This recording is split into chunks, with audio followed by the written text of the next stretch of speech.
Hello guys, this is the Gear Slingers robot explanation video. I am Garrett Schnack, I'm the project lead of the team. I'm Isaac Pruitt, I'm the programming lead of the team. I'm Joseph Clipper, I'm the build lead of the team. I'm Tim Hunter, I'm the manufacturing lead of the team. Yeah, so I guess we'll get started. So let's start with the chassis. So early on in the season we started with this here. So this is what our chassis looked like. We had 8 wheels, kind of similar to how our robot was last year. 2 just straight plates and stringing things there. We did kind of just the standard high school chassis with 6 motors a total and 450 RPM into 3.25-inch wheels. We also left room on the bottom here for our SparkFun sensor. So we started the season trying to use the SparkFun sensor, but we didn't end up getting it working out. Do you want to talk a little bit about that, Isaac? And then I'll go back into the chassis a little more. Yeah, so our odometry was originally the SparkFun sensor through Custom Electronics. The Custom Electronics were the Monarch board, which was a board we were planning to sell in open source. That was essentially an Arduino with very specific VEX ports on it that allowed us to use a lot of different electronics than we would normally be able to use. But we eventually scrapped that idea because we just needed something simpler and something that would work with 4 worlds. So we eventually pivoted to our odometry wheels on the bottom. They're 3D printed, but they're more or less standard in the world of VEX. And that was our odometry system as well as an IMU. So yeah, that was just the odometry. So going back into how we ended up swapping our chassis from early season to late season, we swapped to 4 motor drive instead of 8, and we swapped them to the 2.75-inch wheels. We did 8 motors instead of 6. We did 600 RPM to 36 to 38 tooth to the 2.75. I think it ended up being like 560 RPM on 2.75. It was supposed to be a little faster, but not as fast as direct drive into the 2.75-inch wheels because we thought that was just too fast and we still wanted some torque for the game. We did end up having a little bit of a moment at Worlds where we realized we were only running 6 motors. Isaac, you want to talk a little bit about that? Yeah. I did not initialize 2 of the motors correctly. We were running 3 motors on the drivetrain on each side, and then I fixed the issue by instead of 6 motors, we went to 7 motors because I still forgot to turn one of the right motors to the left motors. Very entertaining bug. I've gotten a lot of flack for it, but you live and you learn, honestly. Yeah, we will definitely not make that mistake next year. We were so confused why our motors were overheating so much, but yeah, that was a fun mistake we made. Last on the chassis would be our 24-inch extender. So both the robots are pretty much the exact same overall, except the green robot is slightly taller, and we have our 24-inch extender. So this thing just pulls down on this rubber band, and we have this little notch here that clips in to the bottom, and it starts like this, and now we can start even closer to the goals at the start of the match. I will say we did have a lot of like slipping issues with this at Worlds. It's staying right now, and we were able to get it to stay during matches, but setup was a little tedious, and I think you could say. Yeah. Yeah, so we did this, but we would probably change it to something else in the future if we were to keep updating the robot. Tim, do you want to talk a little bit about the doinker? Yeah, so the other part of our goal rush is the doinker slash Mogo Clamp. So it's just something that once the extender pops up, we can fold down, and that gives us a little bit of extra distance towards the goal. There's also this clamp on there, and that clamp ensures that we get the goal every time. Even if another team grabs onto it, it sort of tips the goal up a little bit, so it's really hard to grab onto over here. Like, it's got it pretty solidly. Another part of this mechanism is we have this piece that extends up, and that's for helping us clear out the corners. If there's a 4 stack of rings in there, we'll be able to push it out of the way pretty consistently. So from there, I guess we could talk about the intake and conveyor. So Or actually, yeah, let's do intake and conveyor. So we have our intake here, pretty simple stuff, just some flex wheels on a polycarbonate thing. We didn't have this like rubber banded down or anything. We also had these whiskers here, that's what we call them. You hold down the ring as it went up the ramp. We had these like ramp pieces here on separate screws. We originally had this all as one piece, but then we separated it so that we could tune this so that we could pick up the ring from anywhere. So the ring gets sucked in, goes up the ramp and up the chain, as most robots do this season. Yeah. That, and then, yeah, we did have, earlier in the season, we did have a little bit of jamming here, so we added like a third piece and added some tape here, and that sort of helped rings just sort of fall out this way. Instead of that. We did experiment a lot with chain versus belt, which you can see here. I might be able to flip the robot around. If you can see here, we're using belts. We did use chain early in the season. We even did the Vex Pro chain, the metal chain, and we ended up swapping to belt, and we liked it here. For a conveyor, we also tested belt, but we found that it just added too much friction, and we didn't have enough time to try to reduce it, so we ended up swapping back to chain. We bought like brand new chain at Worlds so that it wouldn't break. Yeah, our motors for these are kind of hidden. They're way back here under the battery and the brain. And the reason why we did that is we didn't know how much later in the season we'd be redesigning over here, because we wanted to originally leave room for potentially climb. So we were trying to push as much as we could like down this way. So the motors for them are like roughly here.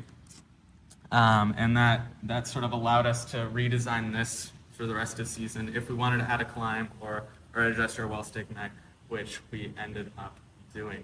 Tim, do you want to talk about the Mogo Clamp?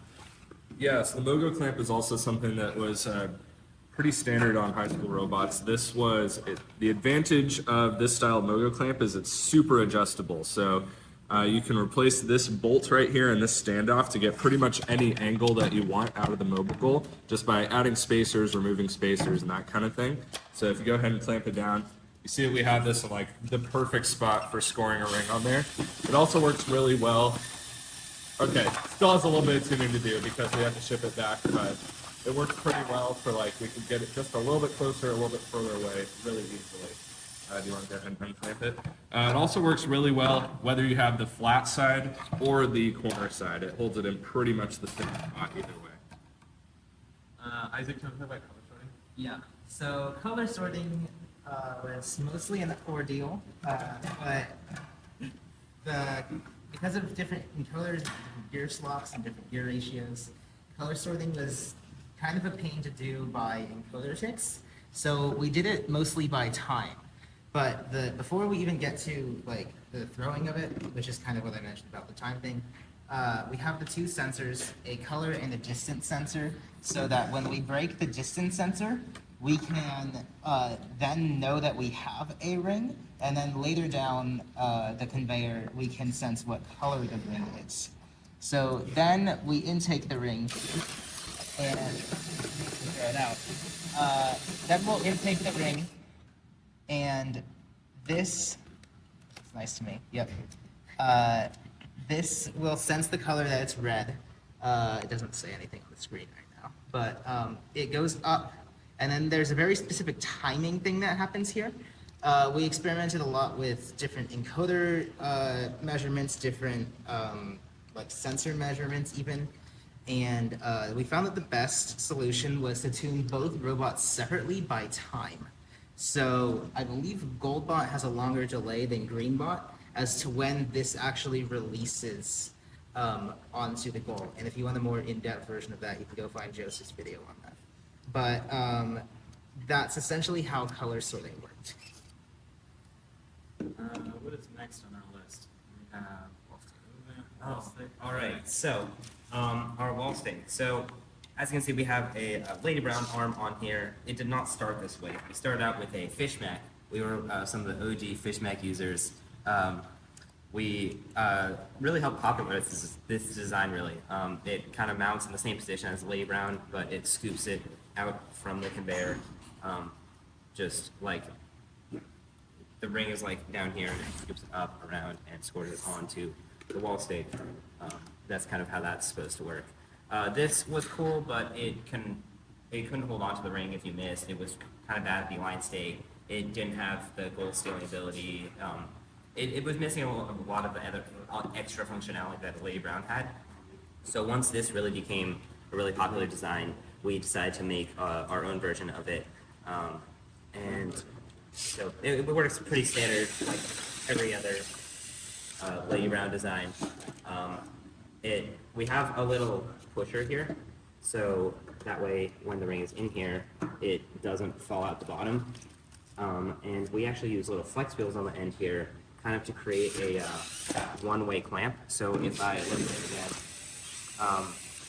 again, basically these flex wheels really allow it to go like this way, but they don't allow it to go back. So that really makes sure that even if the pusher misses a little bit, the ring will never fall back, which is really, really helpful when scoring the wall stake, the alliance stake, even other people's goals in the match, in their clamp, stuff like that. So pretty standard arm. We have these little things on the end for untipping goals.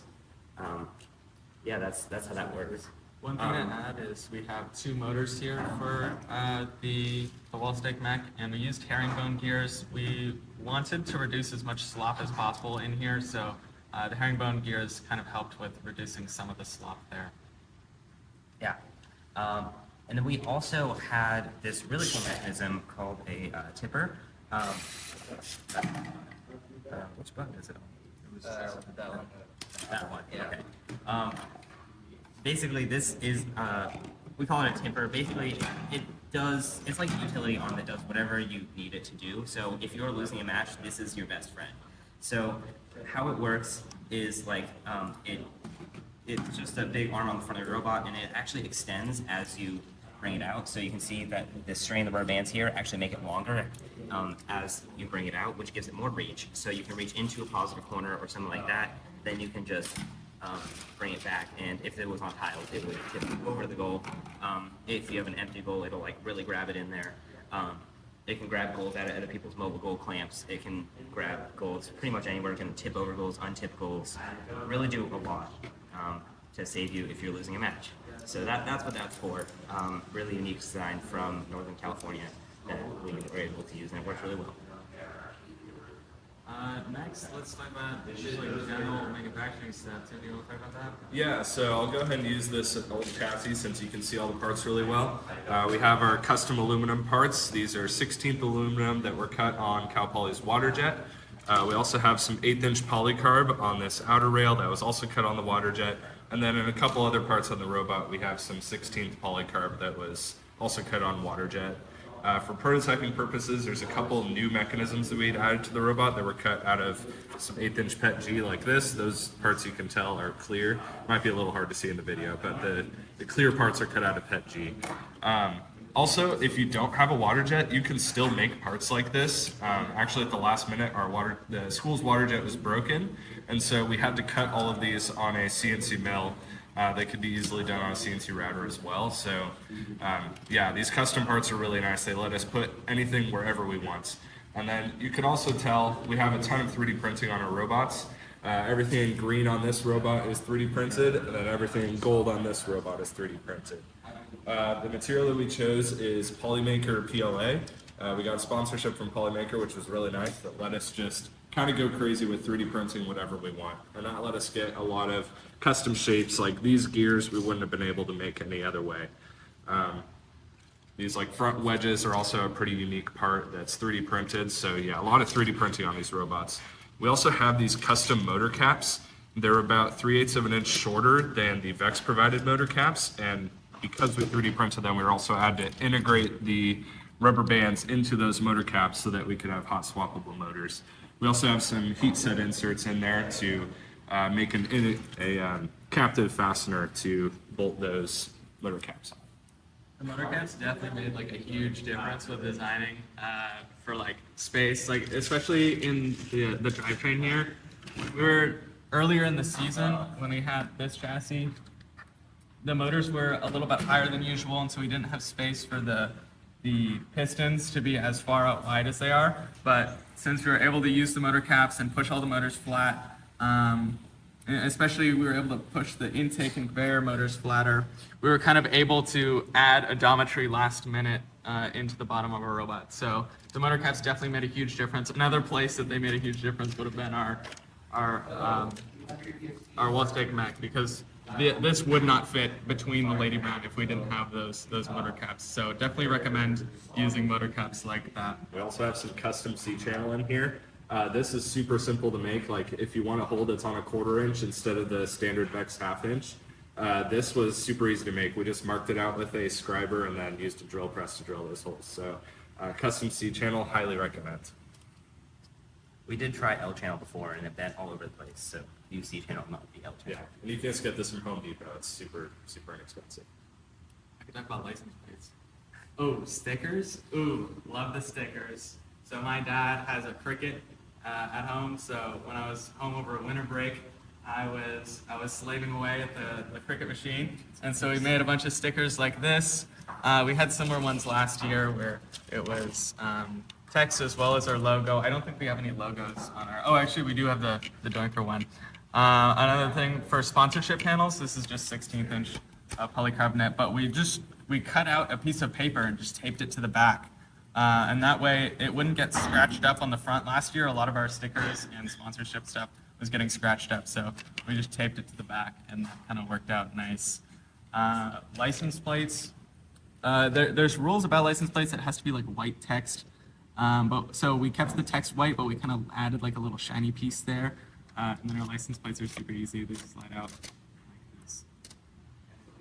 Do we want to talk about just like general programming stuff, or? Yeah, so at the beginning of this season, we originally used Pros, but we swapped to Vex code because we developed our drive code and autonomous code independently, and our drive code was far more valuable to us than the autonomous stuff we were playing around with because we were scrapping our custom electronics. So we then went to Vex code where we're using jar template, and it's just this very standard setup with jar template. Other interesting things regarding programming, the encoder on our Wallsticking mech, which allows us to have a PID controller controlling the Wallsticking mech. We also run double radio here, just like good practice to do in case one of them disconnects for whatever reason. Overall, I think our season went pretty well. We were 42-1, so that was super exciting. I would like to add that we do release all of our CAD and our code on our website, so if you're interested in that, it will probably be in the description of this video. Well, thank you guys for watching. Hope you guys learned something. And yeah, we'll release all of our stuff on our website, so you can tune in there. Thank you guys. Bye-bye.